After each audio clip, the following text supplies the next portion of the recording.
Hi, this is Matt Baker. I recently completed a series on this channel called Who Wrote the Bible, in which I explored the topic from a strictly historical point of view. This led to comments from many people asking me to do something similar for the Quran. So that's what I'm going to attempt to do in this video. However, keep in mind that the Bible and the Quran are two very different books, both from an academic perspective as well as from a theological perspective. So that's going to make things, how can I say this, a bit tricky.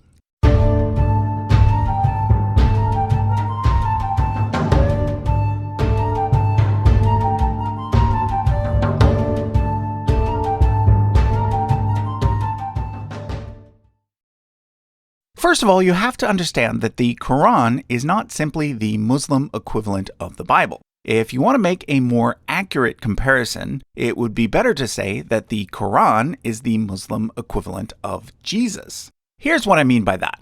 Both groups believe that God revealed himself to humans in many different ways during ancient times. However, Christians believe that God chose to reveal himself in a final, universal way through Jesus. Not through the New Testament, but through the person of Jesus. So, for Christians, the Bible is not the ultimate revelation. It is simply the story of the ultimate revelation. While Muslims also believe that God chose to reveal himself in a final, universal way, but not through Jesus. For them, Jesus was just another human prophet, as was Muhammad. Muslims believe that the final, universal revelation was not a person, but rather a written text, the Quran. So for Christians, the Bible is important, but it is not as important as Jesus. For Muslims, it's the reverse. Muhammad is important, but he is not as important as the Quran. What about Jews then? Isn't the Torah the Jewish version of God's final universal revelation?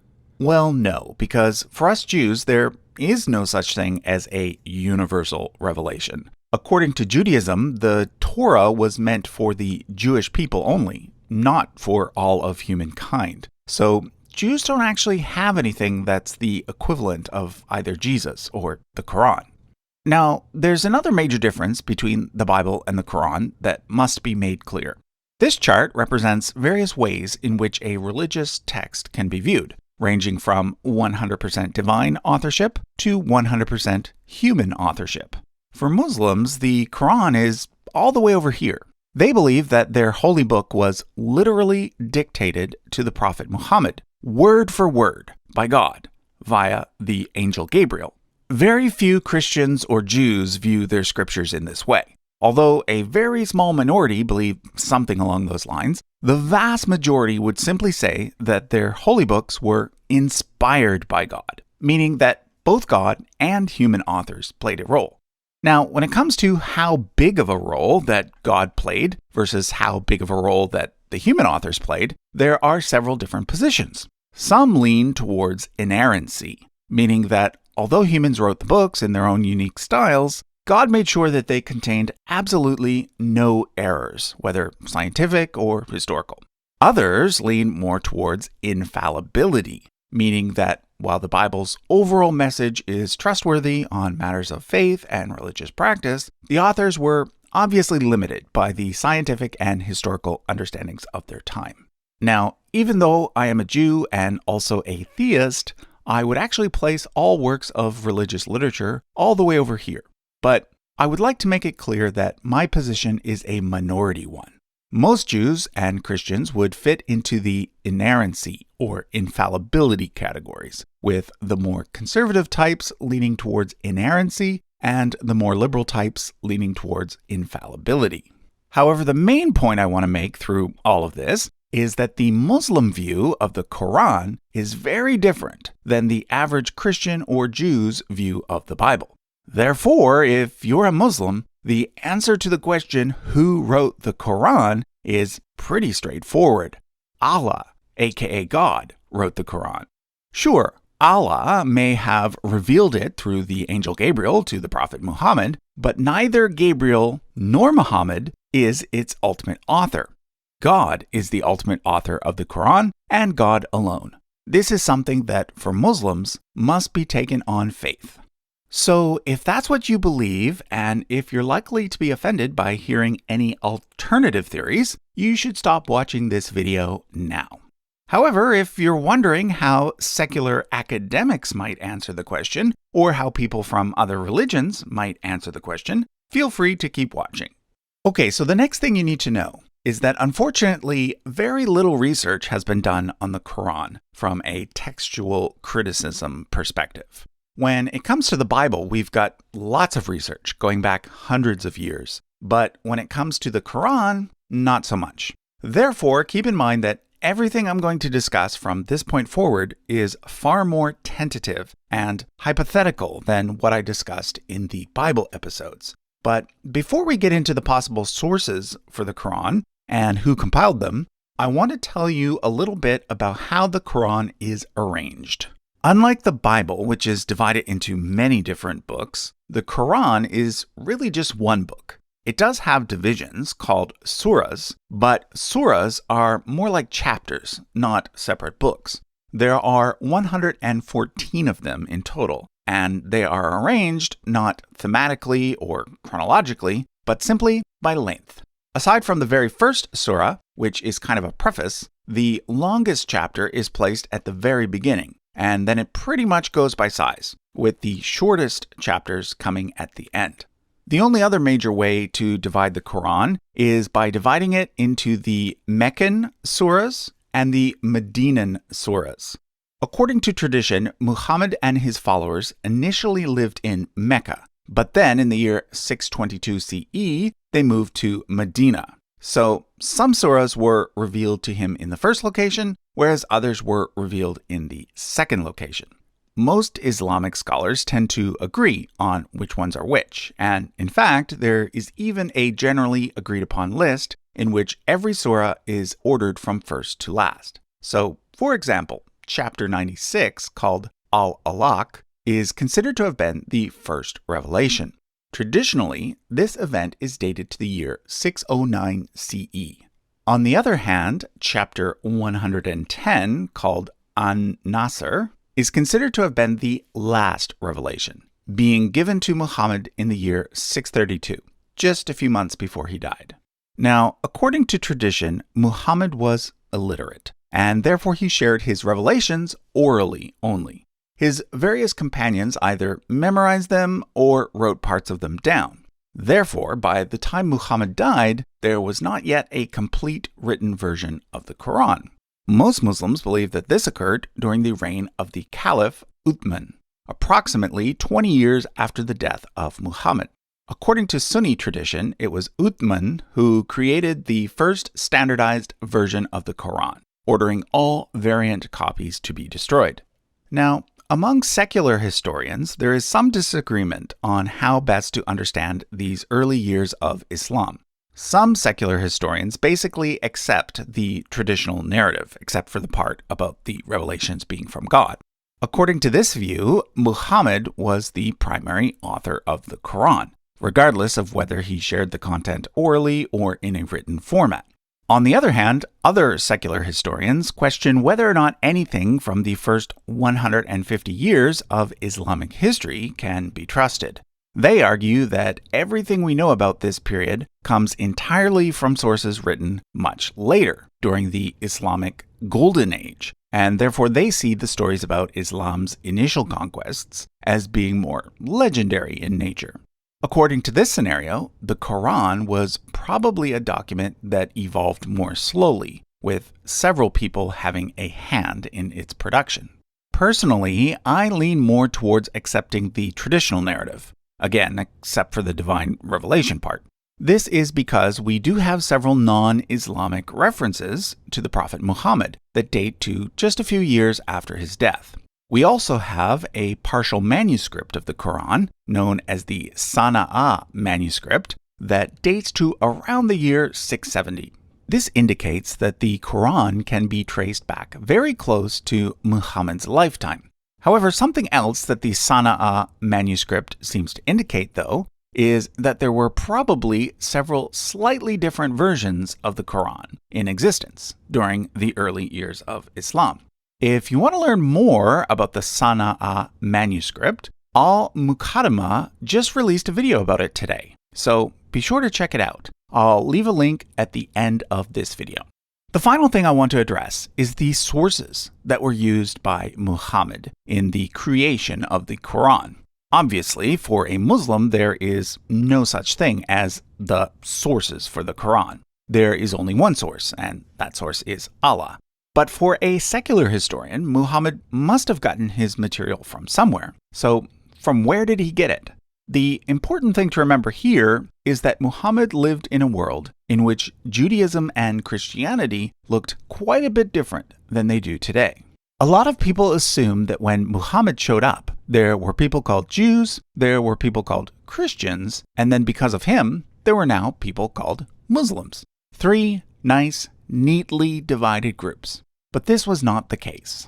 For example, the Talmud, which would go on to become the authoritative text for rabbinical Judaism, was only recently completed. It was finished around the year 500 CE, just 70 years before the birth of Muhammad. So there was likely still quite a bit of diversity among Jews, especially in faraway places such as southern Arabia and Ethiopia.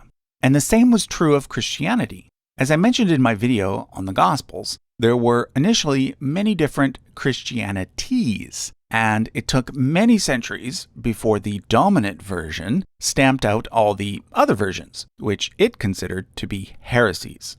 Remember, although it started in the 1st century CE, Christianity didn't really take off until the 4th century CE, when it became the dominant religion of the Roman Empire. It would thus have been around the 4th and 5th centuries, not too long before Muhammad, that the so-called heretical versions of Christianity might have shifted to places outside of Roman influence. Places like, Arabia.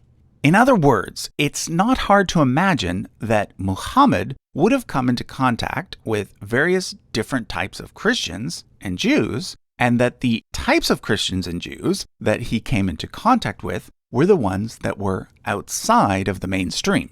For example, there once existed a group called the Ebionites that fit somewhere in between Judaism and Christianity. On the one hand, they accepted Jesus as an important prophet and saw him as being the Messiah. But on the other hand, they rejected his divinity and continued to follow Jewish laws, such as not eating pork. Sounds a lot like Islam to me. As far as we know, the Ebionites had mostly disappeared by the time that Muhammad came onto the scene. However, there were likely still groups around that had been influenced by them, groups that then perhaps went on to influence Muhammad. So now that you understand the general situation, let's get down to some specifics. If you're familiar with the Bible and then start to read the Quran, you'll definitely notice some similarities. Many of the same characters show up, and even some of the same stories are told. However, some of the stories are quite different. For example, sometimes there is information missing, and other times there is information added. If you watch our video about the Islamic Prophet's family tree, which I'll link to in the description, you can find out more about what these similarities and differences are. One thing that is clear is that Muhammad did not copy directly from the Bible. In other words, there are no sections of the Quran where the text matches perfectly with text from the Bible. It's more like he heard someone summarize a biblical story, and then he in turn summarized it using his own words. But what about all the extra information, the various details that are not found anywhere in the Bible? Well, let's look at several examples. The first is a story about Abraham. In the Quran, in Surah 21, Abraham smashes his father's idols during his youth in Babylon, and then is thrown into a fire by the king as a punishment. But God saves him, and he survives unharmed. Now, although this story is not found in the Bible, it is in fact found in a text that predates the Quran. It comes from a commentary on the book of Genesis written by a rabbi, sometime between 300 and 500 CE. So it's certainly possible that Muhammad was familiar with the story. Another example is a story about Mary, the mother of Jesus. In the Quran, in Surah 19, Mary comes across a palm tree while she is pregnant. In order to feed his mother, Jesus performs a miracle from within the womb, causing figs to fall from the tree when shaken. Again, this story is not found in any of the 4 canonical Gospels. However, as I mentioned in my episode about the Gospels, there were actually many other Gospels, ones that did not make it into the New Testament. One of these is known as Pseudo-Matthew. In Pseudo-Matthew, a very similar story is told about Mary and the palm tree. The only difference is that in Pseudo-Matthew, the palm tree actually bends its branches so that Mary can reach the figs. Now, Pseudo-Matthew was written around the same time as Muhammad lived, but in a very different location. So I think it's unlikely that Muhammad got the story directly from Pseudo-Matthew, or that Pseudo-Matthew got it directly from Muhammad. What's more likely is that this was simply a well-known story that was floating around at the time, and that both authors were familiar with it. My third example is the story of the sleepers in the cave. In the Quran, in Surah 18, it tells a story about some men who were being persecuted for their beliefs. They take refuge in a cave, where God causes them to go into a deep sleep, one that miraculously lasts over 300 years. They therefore end up escaping the persecution.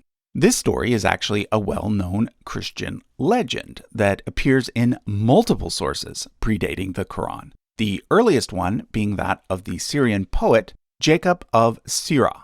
One more example. Later in the same surah, Surah 18, the Quran mentions a man called Dhul Qarnayn, a phrase that literally means the two-horned one. According to the Quran, Dhul Qarnayn travels to the east, to a mountainous region where a group of people are being persecuted by 2 evil nations, known as Gog and Magog. He helps them by building a giant wall to keep Gog and Magog at bay. This story is very similar to a well-known legend about Alexander the Great that was very common in ancient times. In fact, Alexander the Great was often depicted as having horns, hence the name Dhul Qarnayn, the two-horned one. What all of these examples show is that the Quran includes many stories that can be found in other texts that existed at the time when it was created. So not only did the Quran use the Bible as a source, it also used Jewish commentaries, Christian apocryphal literature, and even sources that contain stories about pagan heroes. In other words, the Quran was very much a product of its time. Let me put it this way. If a person were to go back in a time machine to the Middle East in the year 600 CE and randomly collect a bunch of stories that were popular at the time, that collection would likely look very similar to the contents of the Quran. Of course, the Quran also includes commentary on those stories and theological lessons, so even if one doesn't see the Quran as being a word-for-word miracle sent from God, one can still see it as containing valuable insight. Now, of course, one could argue that the reason why the Quran contains many stories that can be found in other literature of the time is that the Quran is in fact an accurate account of events, authored by the creator of the universe. Taken on faith, this is indeed a valid position. However, taken strictly on the principles of the historical method, it is not. There is a clear textual history that demonstrates how the various biblical stories developed over time. However, according to Muslims, the Bible is simply a corrupt version of several now lost texts, such as the Torah, the Zabur, and the Injil. If this were true, one would expect to find some sort of textual evidence for these older works. But as of yet, no such evidence has ever been found. Finally, I want to mention a hypothesis about the Quran that is very much just a hypothesis, meaning that it is definitely not the mainstream position, even among secular scholars. It is the one found in the 2000 book, The Syro-Aramaic Reading of the Quran, by Christoph Luxemburg. In this book, Luxemburg uses linguistic arguments to claim that the Quran was heavily influenced by the Syriac language. a language that was spoken in Syria and much of the Middle East during the time of Muhammad. In particular, Syriac was used by early Christians, and therefore Luxemburg argues that certain sections of the Quran might be directly based on Syriac liturgies. Now, it might seem odd to claim that the most famous book written in Arabic is actually heavily based on a totally different language, in this case, Syriac. However, keep in mind that the Arabic of the Quran is in fact quite mysterious in parts. Because Arabic doesn't have vowels, there is always some room for debate on how to translate certain words. But again, let me remind you that this last hypothesis has yet to gain very much traction. Okay, so that was a look at the question, who wrote the Quran? And I'm happy to announce that I've decided to extend this series for at least one more episode. I've had several requests for a video on who wrote the Book of Mormon, so I've decided to tackle that subject sometime soon as well. For now, I encourage you to check out Al-Muqaddima's video on the Sana'a manuscript. You can click the link on screen now or find it in the description. Thanks for watching.